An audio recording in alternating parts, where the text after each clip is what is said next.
High, আজকে আপনাদের সাথে শেয়ার করব একটা নতুন জায়গার, সেটা হচ্ছে আসানসোলের পুরীর জগন্নাথ মন্দিরের। হ্যাঁ, ঠিকই শুনছেন। এর আগে যে জগন্নাথ মন্দিরটির কথা আপনাদের কাছে তুলে ধরেছিলাম, সেই মন্দিরটি তো দেখিয়েছিলাম আসানসোলের গারুই গ্রামে অবস্থিত, সেটি ইসকন দ্বারা প্রতিষ্ঠিত। আর আজকের মন্দিরটি হবে পুরীর জগন্নাথ মন্দিরের পাণ্ডাদের দ্বারা নির্মিত একটি জগন্নাথ মন্দির। চলুন শুরু করা যাক। তার আগে বলি, এটা হচ্ছে কালী পুজোর সময়কার ব্লগ। কালী পুজোর পরের দিন, যেদিনকে আমরা ঠাকুর দেখতে বেরিয়েছিলাম, তো প্রথমেই আমরা গিয়েছিলাম বার্নপুর টাউন পূজায়, যেটি ইসকো বার্নপুর প্রতিষ্ঠিত একটি মন্দির। এটি বার্নপুরের বহু প্রাচীন একটি মন্দির। মায়ের সাথে আমরা প্রত্যেক বছরই দেখা করতে যাই এবং মাকে পুজো দিয়ে তারপর আমরা চলে গিয়েছিলাম জগন্নাথ মন্দিরের উদ্দেশ্যে। এই হচ্ছে মন্দিরের একদম সিংহদুয়ার, আর একদম রাস্তার উপরেই অবস্থিত, যে কারণের জন্য আপনি গাড়ি করে আসুন বা পাবলিক ট্রান্সপোর্টে আপনার কিন্তু অসুবিধা হবে না, বেশি হাঁটতে হবে না।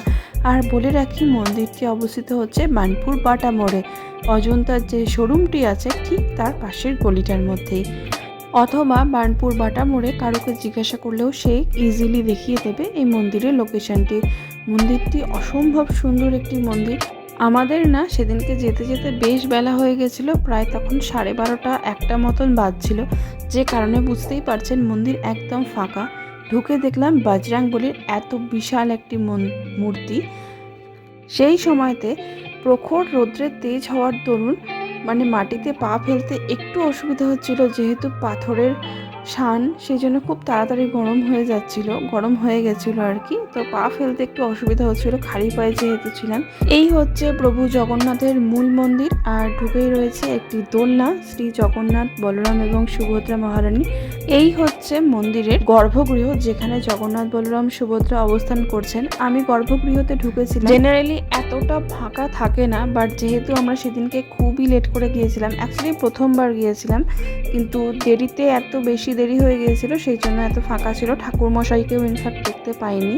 আর মন্দিরের বাইরেই জাস্ট রাখা রয়েছে, গর্ভগৃহের বাইরে, ভগবানের প্রসাদ, চরণামৃত এবং তার সাথে ভগবানের তিলক। দেখুন, এখানে উড়িয়া ভাষাতে সব লেখা রয়েছে। দানপাত্র এখানটা ঠাকুর মশাইয়ের সাথে কথা বলে জানতে পারলাম যে এখানে কিন্তু প্রতিদিনই ভগবানের ভোগ প্রসাদ হয়, আর একদম উড়িয়া স্টাইলে হয়, যেরকম মহাপ্রভু জগন্নাথকে উড়িষ্যাতে ভোগ দেওয়া হয় ঠিক সেই রকম অরহর ডাল দিয়ে যে খিচুড়িটি বানানো হয় সেটি।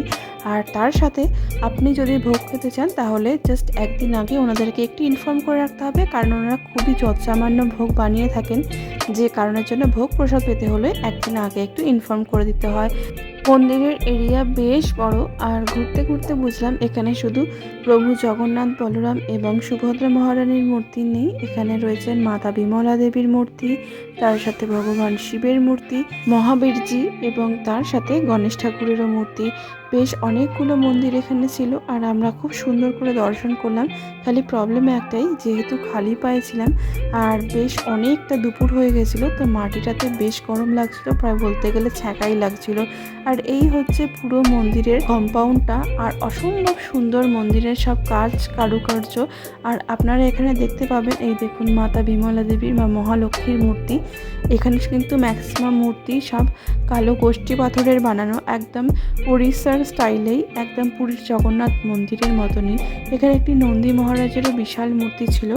আর আমরা এখান থেকে ভগবানের ইচ্ছায় সামান্য পরিমাণে একটু প্রসাদ পেয়েছিলাম জগন্নাথ দেবের। আসল ব্যাপারটা হলো, আমরা যে সময়টাতে গেছিলাম সেই সময়টাতে ওনারা সবেই প্রসাদ ভগবানকে দিয়েছিলেন, যে কারণের জন্য ওনারা জাস্ট হাতে একটুখানি প্রসাদ আমাদেরকে দিলেন, এতে করে আমরা খালি হাতে না ফিরে যাই। আর ওনার কাছ থেকেই জানতে পারলাম যে ওনারা কিন্তু উত্তরাধিকার সূত্রে সকলেই পান্ডা ফ্যামিলি থেকে বিলং করেন, এবং ওনারা জাস্ট বদলি হয়ে আসেন, যখন যার টার্ম থাকে ঠিক সেই সময়তে সে আসে উড়িষ্যা থেকে, এসে এই মন্দিরের পূজা অর্চনা ইত্যাদি সামলান। আর মন্দির থেকে ফেরার সময়টা হলো একটি কাণ্ড, গেল আমার জুতোটি ছিঁড়ে।